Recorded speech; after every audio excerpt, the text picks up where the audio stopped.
Silakan duduk Bapak Ibu dan saudara sekalian. Shalom. Shalom. Semangat. Saya sudah khotbah sejak dari hari Jumat, saudaraku. Tadi pagi, tadi siang, tapi saya masih tetap semangat melayani. Haleluya. Saudaraku, hari-hari ini firman Allah menuju kepada penggenapannya ketika dikatakan, Aku Tuhan akan menggoncang langit, akan menggoncang bumi, yang di bawah bumi, di atas langit, semuanya akan digoncang. Sampai apa? Sampai tujuan dari goncangan itu tercapai, yaitu yang tidak tergoncangkan, yang tinggal tetap. Siapa yang tidak tergoncangkan? Tuhan. Itu sebabnya kalau Dia izinkan ada goncangan, saudaraku, jangan ikuti goncangan itu, tapi berpegang teguh kepada yang tidak tergoncangkan. Amin. Saudaraku, minggu lalu saya menghadiri konferensi pria internasional di Bali. Ya, nggak ada orang Jambi yang datang. Haleluya. Ya, CMN berkolaborasi dengan Rockman, dengan The World Need a Father, dan banyak pihak, dan Tuhan menyatakan banyak hal di sana. Tapi yang saya mau ceritakan kepada saudara bukan konferensinya. Tapi saya ketemu dengan berbagai orang dari berbagai bangsa, karena ada kira-kira 15 negara hadir. Ya, salah satunya saya bertanya tentang keadaan China. Ya, kalau dunia sedang resesi, gonjang-ganjing, Cina kira-kira bagaimana? Dan saya mendapat informasi, ternyata di China pun ada banyak goncangan. Ya, goncangan ekonomi dan sebagainya. Jadi ternyata dunia memang tidak sedang baik-baik saja, saudaraku. Ya, semuanya sedang digoncangkan oleh Tuhan. Saya bulan Desember kemarin melayani di pantai timur Amerika, New York, Philadelphia dan sekitarnya, karena saya melayani konferensi satu sinode gereja di sana, ya, dan beberapa gereja lain. Di sana saya juga mendapatkan kabar, saudaraku. Saudara-saudara kita yang ada di Amerika, mereka yang sedang menunggu asilum untuk warga negara mereka di sana, mereka dalam kondisi yang ketar-ketir. Kenapa? Karena presiden mereka yang baru terpilih itu seorang koboi. Tiba-tiba bisa bikin regulasi dan kebijakan yang tidak terduga, dan orang tidak ada yang tahu yang dia ucapkan itu betul-betul akan dia lakukan atau tidak. Ketika dia mengatakan bahwa dia akan menyikat habis semua imigran. Artinya yang belum menjadi warga negara pun itu akan dipulangkan ke negaranya masing-masing, dideportasi. Wah, mereka betul-betul ketar-ketir. Aduh, gimana ini? Karena ada yang lagi menunggu asilumnya itu sampai sudah 15 tahun. Nggak bisa pulang ke Indonesia. Karena kalau keluar dari Amerika, sudah nggak bisa balik lagi. Dan proses permohonan kewarganegaraannya itu juga akan digugurkan. Jadi betul-betul situasinya sulit. Di sana ada banyak goncangan yang terjadi. Saya melayani di sebuah kota yang disebut dengan kota zombie. Karena ada banyak masalah di kota itu, saudaraku, dan orang-orang hidup seperti zombie, mayat hidup di pinggir jalan, tidak hanya homeless, tapi mereka sedang sekarat menunggu kematian dengan tubuh dan sikap seperti zombie, menunggu kematian. Saudaraku, ada banyak goncangan. Perang belum selesai. Rusia, Ukraina, satu negara besar dengan persenjataan begitu luar biasa, satunya negara kecil sekali. Tapi sampai hari ini belum selesai perangnya. Israel perang dengan negara sekitarnya, itu pun belum selesai, saudara. Sampai hari ini. Ya. Di Indonesia makan siang gratis yang bermasalah juga belum selesai masalahnya. Semua sedang digoncang. Amin. Nah, pada saat semua sedang digoncang, apa yang harus kita lakukan? Hanya satu. Hidup mengandalkan Tuhan. Katakan amin. Amin. Hidup mengandalkan Tuhan. Jangan andalkan isi dompetmu, jangan andalkan besarnya bisnismu, jangan andalkan kepandaianmu dan kekuatanmu.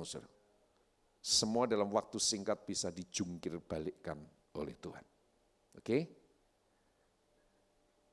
Los Angeles yang selama sekian waktu sudah ada pada masa jayanya. Tuhan izinkan ada kebakaran. Selesai. Dan yang terbakar itu sampai pemukiman, rumah-rumah mewah, milik selebritis. Saya bersyukur ke sana sempat foto di depan bukit yang ada tulisannya Hollywood. Tapi tempat di mana saya foto itu saya rasa sudah enggak ada sekarang, karena sudah terbakar semuanya. Semua sedang digoncang, saudaraku. Tapi anak Tuhan menghadapi goncangan yang demikian rupa, karena sekarang banyak di Indonesia semuanya mengatakan serba sulit dan makin sulit. Tapi kita punya yang kita bisa andalkan, yaitu Tuhan. Amin. Hiduplah mengandalkan Tuhan. Ya. Mari kita lihat di dalam Yeremia pasal 17, ayat 5 sampai ayat yang ke-8. Tadi pagi saya berbicara tentang doa adalah sebuah cerita perjalanan. Saya berharap saudara bisa dengar kasetnya, karena itu untuk memperlengkapi. Hanya dengan doa kita bisa menghadapi segala goncangan itu. Ya, nah saya mau lengkapi dengan mengandalkan Tuhan. Yeremia 17 ayat 5 sampai ke 8, beginilah firman Tuhan. Terkutuklah orang yang mengandalkan manusia, yang mengandalkan kekuatannya sendiri, dan yang hatinya menjauh daripada Tuhan. Ia akan seperti semak bulus di padang belantara, ia tidak akan mengalami datangnya keadaan baik, ia akan tinggal di tanah angus di padang gurun, di negeri padang asin yang tak berpenduduk. Ayat 7, ini kebalikan dari ayat 5, diberkatilah orang yang mengandalkan Tuhan, yang menaruh harapannya pada Tuhan. Orang yang mengandalkan Tuhan diberkati seperti apa? Ia akan seperti pohon yang ditanam di tepi air, yang merambatkan akar-akarnya ke tepi batang air, dan yang tidak mengalami datangnya panas terik, yang daunnya tetap hijau, yang tidak khawatir dalam tahun kering, dan yang tidak berhenti menghasilkan buah, yang tidak berhenti menghasilkan buah. Saudaraku, apa sih arti dan maksud hidup mengandalkan Tuhan? Kita sering mendengar kata-kata itu. Oh, kamu lagi ngalamin masalah, andalkan Tuhan. Oh, kamu lagi ngadepin, andalkan Tuhan.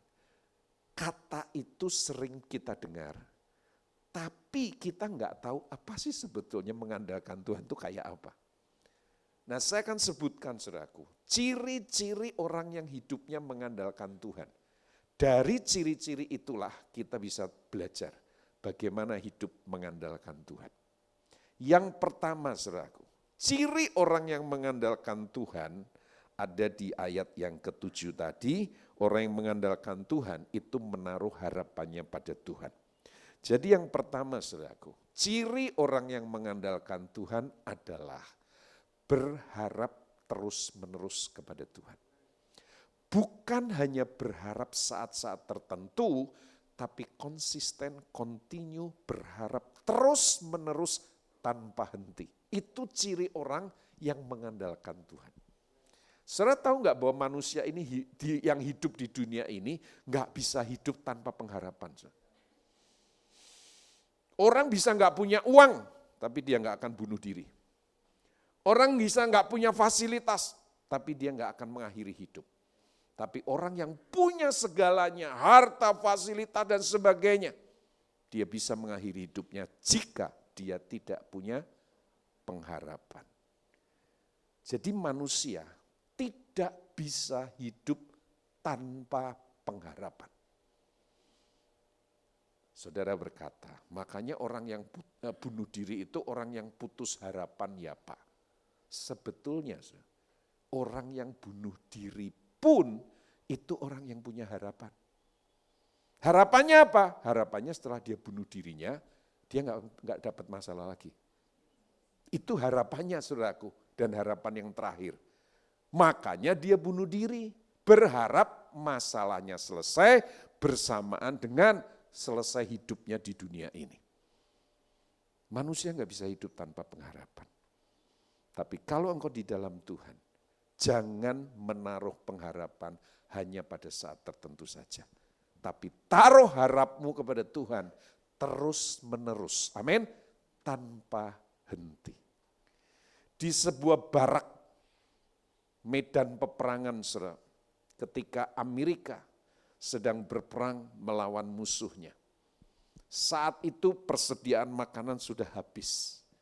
Datang musim dingin, saudaraku, yang dinginnya ekstrim bisa membunuh orang.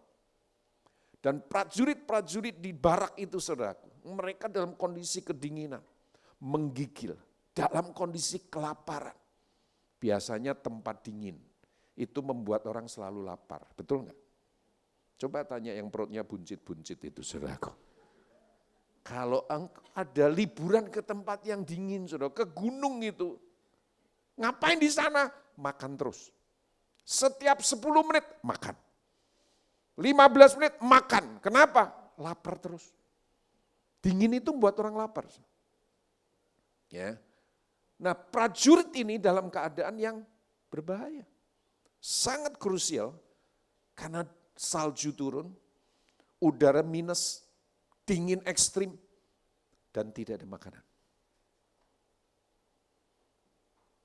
Tiba-tiba datang kabar. Ada satu truk yang dikirim berisi bahan logistik makanan untuk mereka. Tapi truk itu sedang dalam perjalanan. Jadi butuh waktu sekian jam lagi untuk sampai.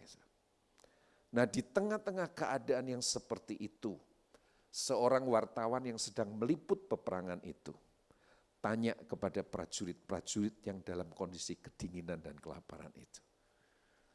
Wartawan ini tanya, saat seperti ini, seperti sekarang ini, apa yang paling kalian harapkan? Wartawan ini berpikir, mereka akan menjawab yang paling saya harapkan adalah makanan segera datang dan kami bisa mengisi perut kami dengan makanan dan kami akan sehat kembali, segar kembali. Ternyata jawabnya enggak. Mereka menjawab, dalam keadaan seperti ini, perang, kedinginan, kelaparan, yang paling kami harapkan cuma satu. Semoga masih ada hari esok buat aku. Ketika besoknya ditanya oleh wartawan, jawabnya sama. Saya berharap besok masih ada buat saya. Artinya, saudara, besok itu menjadi pengharapan bagi prajurit yang perang ini dan pengharapan itu tidak pernah putus. Kenapa? Karena setiap saat mereka bisa kena peluru dan mati. Dan itu artinya tidak ada lagi hari esok buat mereka. Harapan mereka yang tidak pernah putus adalah hari esok buat saya. Saudaraku, orang yang mengandalkan Tuhan seperti prajurit tentara di medan peperangan ini, saudara. Bukan makanan yang paling dia butuhkan. Bukan berkat Tuhan yang paling dia butuhkan. Tapi berharap terus-menerus konsisten kepada Tuhan. Amin. Itu ciri orang yang mengandalkan Tuhan. Seorang pria yang hidupnya hancur, membuat penderitaan bagi istri dan anak-anaknya, bertobat melalui pelayanan kami. Saya ketemu dengan istrinya, dipertemukan sama sang suami, dikenalkan. Dan saya tanya kepada sang istri, Ibu, berapa lama Ibu berdoa buat suami? Dia jawab, enggak lama sih Pak, cuma 17 tahun. Saya berkata, apa yang membuat Ibu bisa bertahan selama 17 tahun? Karena saya tahu, saya mendengar dari kesaksian suamimu, bagaimana dia membuat penderitaan yang luar biasa untuk istri dan anak-anaknya. Istrinya menjawab, cuma satu Pak, yang membuat saya tetap bisa bertahan selama 17 tahun. Apa? Pengharapan. Terus berharap tanpa pernah berhenti. Ketika 1 tahun lewat, penderitaan itu masih ada, saya enggak berhenti berharap. 5 tahun suami saya belum berubah, saya tidak berhenti berharap. 10 tahun makin kacau, makin membuat kami menderita istri dan anak-anak. Saya tidak pernah berhenti menyerah berharap. 15 tahun saya tetap bertahan. Saya berkata, di pengharapan kepada Tuhan tidak pernah dikecewakan. Dan 17 tahun, itu adalah waktu kairos Tuhan datang. Waktu kairos itu lahir lewat apa? Lewat pengharapan yang tidak pernah putus 17 tahun. Ibu ini mengandalkan Tuhan sepenuhnya. Jadi orang yang mengandalkan Tuhan, itu adalah orang yang tidak pernah menyerah untuk terus berharap. Dan berharapnya kepada Tuhan. Karena di tengah segala goncangan yang bisa engkau berharap dan engkau pegang teguh, hanya yang tidak tergoncangkan itu, yaitu Tuhan. Amin. Ciri yang kedua, saudaraku, dari orang yang mengandalkan Tuhan, yaitu, dengar baik-baik, orang yang mengandalkan Tuhan, lebih berfokus kepada maksud dan tujuan Tuhan, dibanding fokus kepada pertolongan Tuhan. Kalau orang Kristen yang mengharapkan pertolongan Tuhan terus, kalau waktunya tidak seperti yang diharapkan, dia akan kecewa dengan Tuhan. Tapi orang yang berfokus kepada apa maksud tujuan Tuhan, di balik masalah yang dihadapi, di balik gelombang yang besar itu, ketika tiba waktunya pasti pertolongan datang. Tapi dia tidak pernah kecewa dengan Tuhan. Dan ketika pertolongan itu sampai, dia akan berkata, aku sekarang tahu apa maksud Tuhan. Mengizinkan ini terjadi atas hidup saya. Amin. Orang Kristen lebih banyak berfokus kepada mujizat Tuhan. Lebih banyak berfokus kepada goncangan di air kolam Bethesda. Saking berfokusnya mereka kepada goncangan dan mujizat kolam Bethesda itu sampai ketika sang pembuat mujizat datang ke tempat itu, tidak ada seorang pun menyadarinya.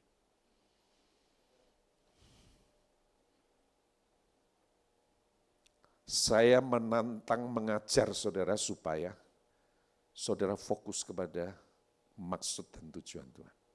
Karena di dalam setiap peristiwa, sekecil apapun bahkan, yang Tuhan izinkan terjadi dalam hidup saudara, selalu ada purpose Tuhan. Selalu ada tujuan Tuhan. Karena Tuhan yang kita sembah, saudaraku, itu Tuhan yang selalu punya tujuan. Atas segala sesuatunya. Kalau hari ini engkau datang ibadah sore jam 5 ini, dan saudara dengar orang ini yang berkhotbah, ini enggak kebetulan. Tuhan punya purpose. Tuhan punya tujuan. Sore ini engkau dengar berita, kebenaran tentang hidup mengandalkan Tuhan, itu enggak kebetulan. Ada maksud dan tujuan Tuhan. Itu sebabnya dalam segala hal yang Tuhan izinkan terjadi dalam hidupmu dan hidupku, berfokuslah kepada apa maksud Tuhan. Apa tujuannya Tuhan mengizinkan ini terjadi. Kalau itu yang menjadi fokusmu, engkau tidak akan pernah kecewa. Amin. Engkau tidak akan kecewa. Sekalipun goncangan air di kolam Bethesda itu yang sembuh orang lain, saudara tidak, saudara nggak akan kecewa. Kenapa? Karena saudara tahu sang pembuat mujizat ada di dekatmu. Satu kali saya khotbah di sebuah gereja di Sulawesi.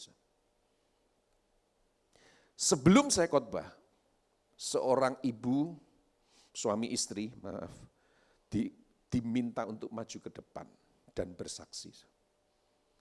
Kesaksiannya membuat semua jemaat menangis. Kenapa? Karena dia bersaksi. salah satu anak perempuannya, yang paling cinta Tuhan, taat, berprestasi, pintar, saudaraku, meninggal. Bukan meninggal karena sakit. Bukan meninggal karena kecelakaan. Tapi meninggal karena dibunuh seseorang. Anak yang sangat dicintai, yang hidupnya taat, cinta Tuhan, melayani Tuhan. Anak gadis yang dia cintai ini mati dan dibunuh oleh seseorang. Ketika anaknya masih hidup, anaknya sering berkata kepada orang tuanya, "Papi, Mami, kita ini anak-anak muda sekarang hidup di tengah-tengah lingkungan yang mendorong untuk kami melakukan hal-hal yang di luar apa yang firman Tuhan katakan." Dia berkata, "Teman-teman saya, enggak ada yang perawan, enggak ada yang masih berjaka. Semuanya free sex. Hidup di dalam ketidakkudusan. Mereka Kristen. Sebagian pelayanan. Tapi sudah tidak perawan. Hidupnya jauh dari kata kekudusan. Mereka hidup dalam kenajisan. Mereka tabrak kebenaran firman Tuhan. Yang penting mereka menikmati masa muda. Dan dia berkata kepada orang tuanya, "Tapi Mami, Papi, aku enggak mau seperti mereka. Aku mau menjadi seorang pemudi yang hidup menjaga kekudusanku. Aku akan pertahankan itu.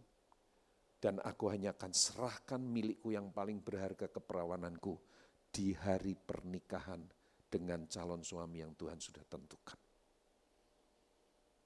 Sering sekali orang tuanya mendengar komitmen anaknya untuk menjadi anak muda yang hidup dalam kekudusan. Karena ada di tengah-tengah lingkungan yang serba tidak kudus. Satu hari, ada seorang teman laki-laki anaknya ini jatuh cinta dengan anaknya. Lalu menyatakan cintanya. Ceritanya si cowok ini nembak ceweknya. Lalu anaknya dengan halus berkata, "Saya minta maaf. Saya masih belum berpikir untuk berpacaran. Saya mau konsentrasi untuk pendidikan saya." Dia gak mau pacaran. Tapi cowok ini terus deketin dia. Namanya juga falling in love, jatuh cinta. Di mana-mana cinta selalu membuat jatuh. Gak pernah naik, saudaraku. Jadi terus dikejar, dideketin, diajak dating, saudaraku. Tapi dia terus berkata dengan sopan, "Maaf, kita berteman saja. Supaya hubungan kita tidak tetap terjalin baik. Saya belum berpikir untuk pacaran." Satu hari, teman cowoknya yang menyatakan cintanya tapi ditolak ini, merencanakan sebuah perbuatan jahat. Dia mau perkosa gadis ini. Dan kalau dia sudah perkosa, dia akan menyatakan kepada orang tua gadis ini, "Saya mau bertanggung jawab." Itu cara yang mau dia pakai supaya dia tidak kehilangan gadis yang dia cintai. Tapi bagaimana caranya memperkosa supaya tidak ada perlawanan? Dia bius gadis ini. Dia berhasil mengajak pergi naik mobil berdua, lalu dari tanpa setahu gadis ini dibekap dengan sapu tangan, dan sapu tangan itu sudah diberikan obat bius.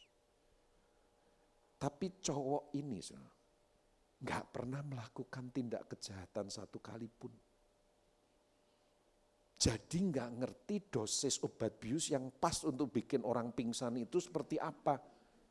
Dia kasihnya obat bius banyak banget saudaraku. Jadi ketika dibekap saudara, gadis ini nggak pingsan, mati saudara. Kematian yang tidak disengaja. Karena tujuannya dia untuk buat pingsan saja. Lalu setelah pingsan dia perkosa. Tapi ternyata meninggal. Karena obat biusnya overdosis. Waduh, dia panik dibawa ke rumah sakit. Tapi dokter sudah menyatakan, sebelum sampai di rumah sakit, gadis ini sudah meninggal. Akibat apa? Akibat overdosis obat bius. Saudara, cowok ini ditangkap polisi dan akan diperhadapkan dengan sidang pengadilan. Penyesalan selalu datang terlambat. Cowok ini sering bentur-benturkan kepalanya saudaraku di tembok sel tahanan polisi. Dia menyesali. Kenapa gadis yang aku cintai malah aku bunuh? Saudaraku, orang tua dari gadis ini begitu sedih dan kehilangan. Gak bisa terima. Pahit, benci, marah. Pengen balas dan bunuh cowok itu. Pembunuh itu. Sampai akhirnya suaminya atau papa dari sang gadis ini mengambil keputusan. Kalau hidup kita seperti ini tidak pernah bisa menerima kenyataan ini, kita sendiri akan hancur. Lalu dia menasihatkan kepada istrinya, kita ampuni saja. Karena kita benci bahkan balas pun, anak kita nggak bisa hidup kembali. Istrinya jawab apa? Istrinya berkata kepada suaminya, kalau kamu mau ampuni dia terserah. Tapi saya sampai mati nggak akan mengampuni. Dia sudah menghilangkan nyawa anak kesayangan kita. Apa salahnya anak kita? Istrinya saudaraku begitu terluka. Tidak bisa menerima, nggak rela saudara kehilangan ini. Sampai satu pagi. Ini di dalam kesaksiannya. Ketika dia paksakan untuk doa nyembah Tuhan. Tiba-tiba Tuhan mengajak dia berdialog dengan lembut. Tuhan ngomong begini. Apakah kamu masih mengingat betapa seringnya anakmu mengatakan, aku mau menjadi anak gadis cewek yang mempertahankan kekudusan hidupku. Dia jawab, aku ingat Tuhan. Itu komitmennya dan itu tekadnya. Lalu Tuhan tanya sama dia, kamu tahu? Kamu bisa bayangkan gak? Kalau anakmu dibius, diperkosa, tapi gak meninggal. Bisakah dia hidup dengan menanggung itu semua? Saat itulah saudara, ibunya dari gadis yang dibunuh ini tersadar. Karena Tuhan berkata, aku tahu engkau mengasihi dia, menyayangi dia luar biasa. Tapi aku lebih mencintai dia. Aku ambil dia dalam keadaan dia masih kudus, masih perawan. Supaya anakmu bisa memenuhi komitmennya. Karena dia nggak akan sanggup bertahan kalau dia hidup, tapi diperkosa. Dan saat itulah si ibu mengajak suaminya, yuk kita pergi ke kantor polisi. Kenapa? Menemui sang pembunuh itu. Dan ketika bertemu, ibu ini berkata, saya datang untuk memberitahu kepada kamu, kami mengampuni kamu. Kami mengampuni kamu. Waduh, Itu cowok sang pembunuh itu sampai berlutut nangis gerung-gerung seperti anak kecil, saudaraku. Dia berkata, saya enggak pantas. Saya enggak pantas. Kejahatan saya membuat saya ada di tempat ini. Saya terima semuanya. Saya mau dihukum mati pun saya berserah. Cuma satu yang selalu saya inginkan dan saya minta dari Tuhan. Om dan tante mengampuni saya. Terima kasih. Saya sudah diampuni. Terima kasih. Lalu ibu ini berkata, saya percaya dia yang sudah di surga itu, di Firdaus, dia juga mengampuni kamu. Karena Tuhan mau dia pulang dalam keadaan suci. Saudara, ibu ini disadarkan, di balik goncangan dan musibah yang terjadi itu, ada maksud dan tujuan Tuhan. Dan ketika dia memahami maksud dan tujuan Tuhan, dia berkata, saya bersyukur anak saya pulang ke rumah Bapa di surga. Karena jika dia masih hidup, dia pasti tidak bisa bertahan hidup. Mungkin sudah jadi gila. Jadi semuanya selalu ada di dalam purpose Tuhan. Amin. Semua yang seizin Tuhan, itu selalu setujuan dengan Tuhan. Dan fokus itulah yang dilihat oleh orang yang mengandalkan Tuhan. Amin. Ciri yang ketiga orang yang mengandalkan Tuhan. Baca di ayat yang kelima tadi. Yeremia 17 ayat yang kelima. Terkutuklah orang yang mengandalkan manusia, yang mengandalkan kekuatannya sendiri, dan yang hatinya apa? Menjauh daripada Tuhan. Perhatikan, ini statement dari firman Tuhan, orang yang mengandalkan manusia, bukan hanya terkutuk, tetapi jauh dari Tuhan. Kalau kita balik dengan ayat yang ketujuh, saudara, berarti orang yang mengandalkan Tuhan adalah orang yang hatinya dekat dengan Tuhan. Yang mengandalkan manusia hatinya jauh dari Tuhan. Ada jauh di luar kasih karunia dan anugerah Tuhan. Tapi orang yang mengandalkan Tuhan dekat dengan Tuhan. Hatinya dekat dengan hati Tuhan. Hidupnya dekat dengan anugerah dan kasih karunia Tuhan. Sehingga enggak perlu kejar pertolongan Tuhan. Pasti pertolongannya akan datang tepat pada waktunya. Amin. Ciri orang yang mengandalkan Tuhan yang terakhir, yang ketiga adalah membangun kedekatan dengan Tuhan. Intimasi dengan Tuhan. Yang paling dia kejar dan prioritaskan adalah hubungannya dengan Tuhan. Bukan hubungannya dengan berkat Tuhan atau mujizat Tuhan. Tapi dia dekatkan setiap hari hubungannya dengan pribadi Tuhan. Itu orang yang mengandalkan Tuhan, saudara. Saya mengenal seorang ibu pengusaha yang punya beberapa pabrik. Dia bukan hanya pengusaha, tapi dia seorang pendoa. Tiap hari, saudara, berjam-jam dia bersekutu dengan Bapa. Saya pernah tanya satu hari, apa sih yang kamu rasakan ketika sedang membangun hubungan dengan Tuhan? Dia jawab seperti ini, ibu ini. Ya. Tidak ada tempat lain yang lebih indah dibanding hadirat Bapa. Seandainya saya nggak punya tanggung jawab atas perusahaan-perusahaan saya. Seandainya saya tidak punya tanggung jawab untuk keluarga saya rasanya tidak kepingin meninggalkan hadirat Bapa.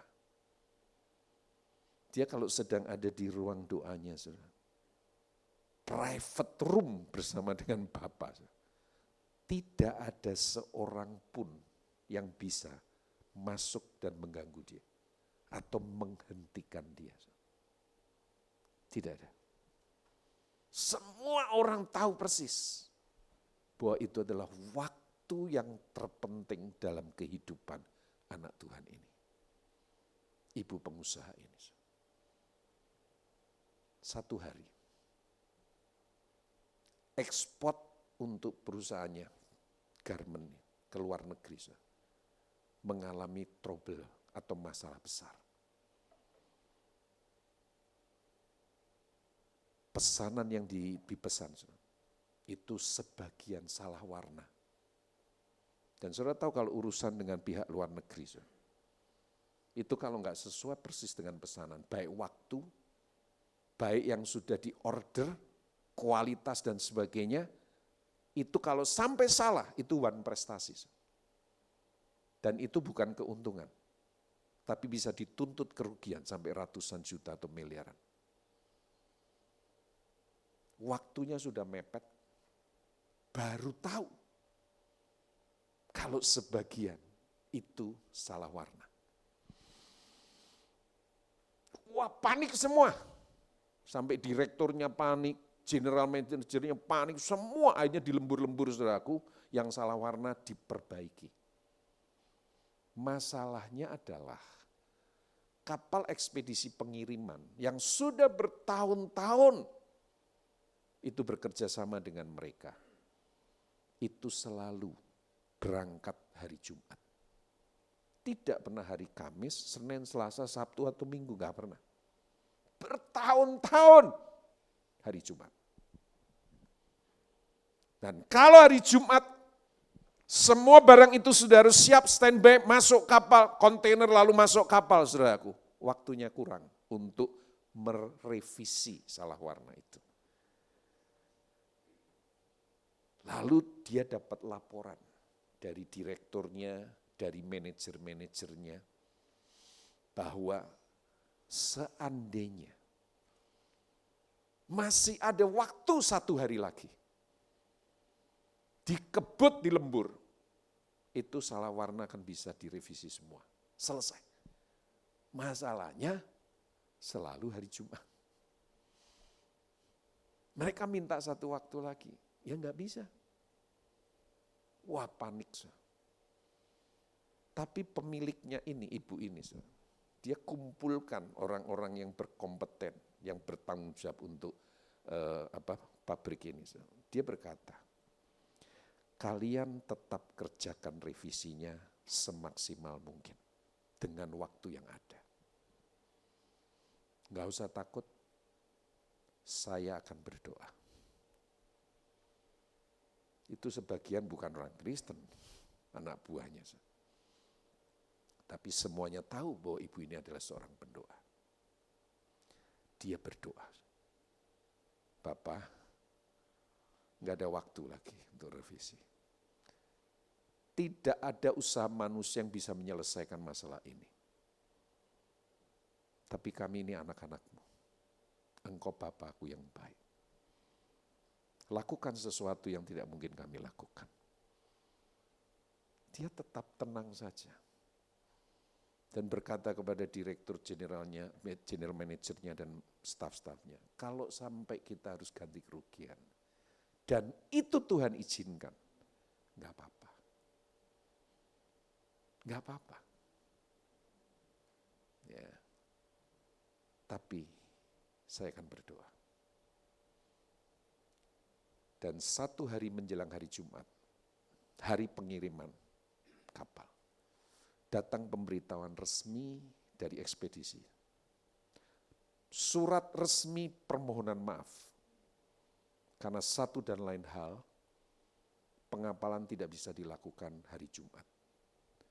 Dan dimundurkan 1 hari jadi hari Sabtu. Permintaan maaf resmi dari ekspedisinya. Waktu itu diterima, waduh mereka tepuk tangan semua. Kenapa? Kalau dimundurin 1 hari ya cukup buat revisi semua. Dan betul, ketika revisi semua sudah selesai, masuk kontainer, kontainer sudah siap masuk ke kapal hari Sabtu. Berikutnya ekspedisi kembali ke hari Jumat lagi. Jadi khusus minggu itu jadi hari Sabtu. Setelah bertahun-tahun hari Jumat. Saudara pikir ini rekayasa manusia? Enggak. Ini rekayasa Tuhan. Ini skenario dari surga. Kenapa? Karena dari seorang yang hatinya dekat dengan Tuhan. Yang menggedor hati Tuhan. Yang menjamah hati Tuhan. Untuk berkata, Bapa, lakukan sesuatu yang kami tidak bisa lakukan. Dan tidak ada seorang pun yang menyangka kalau ternyata cara Tuhan adalah membuat kapal itu berangkat mundur satu hari. Dan semuanya selesai dengan baik-baik saja. Aman dan terkendali, saudaraku. Berikutnya kapal itu balik lagi hari Jumat bertahun-tahun. Tidak bisa hari yang lain. Khusus hari itu, Tuhan melakukan sesuatu.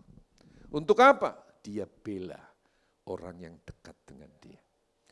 Orang yang mengandalkan Tuhan, hatinya dekat dengan Tuhan. Hatinya tidak berjarak dengan Tuhan. Kenapa? Karena orang yang mengandalkan Tuhan, orang yang setiap hari membangun hubungan dengan Bapa di surga. Orang yang mengandalkan Tuhan itu ada 3 cirinya. Yang pertama adalah berharap terus-menerus kepada Tuhan tanpa henti, tanpa putus. Yang kedua, orang yang mengandalkan Tuhan adalah orang yang berfokus kepada maksud dan tujuan Tuhan dibanding pertolongan Tuhan. Karena kalau berbicara tentang pertolongan Tuhan, Tuhan pasti tolong. Tapi kalau engkau berbicara tentang tujuan dan maksud Tuhan, engkau belum tentu menemukannya. Kalau engkau tidak berfokus kepada maksud itu. Dan yang ketiga, ciri orang yang mengandalkan Tuhan, hatinya dekat dengan Tuhan. Dia bangun keintiman dengan Tuhan setiap hari. Dengan ciri-ciri ini, saudara jadi tahu bagaimana kita harus belajar hidup mengandalkan Tuhan. Bangunlah hubungan dekat dengan Tuhan. Amin. Berharaplah tanpa pernah putus sampai waktu Kairos itu datang. Ya, dan berfokus kepada apa tujuan Tuhan di balik yang Tuhan izinkan terjadi. Dan saudara akan tercengang-cengang dan terkagum-kagum dengan apa yang Tuhan nyatakan dalam hidupmu. Amin. Di tengah segala goncangan langit bumi, atas langit bawah bumi digoncang, engkau punya sesuatu yang tidak tergoncangkan. Berpeganglah kepada Dia, andalkan Dia, dan hiduplah menurut ciri-ciri orang yang mengandalkan Tuhan. Amin.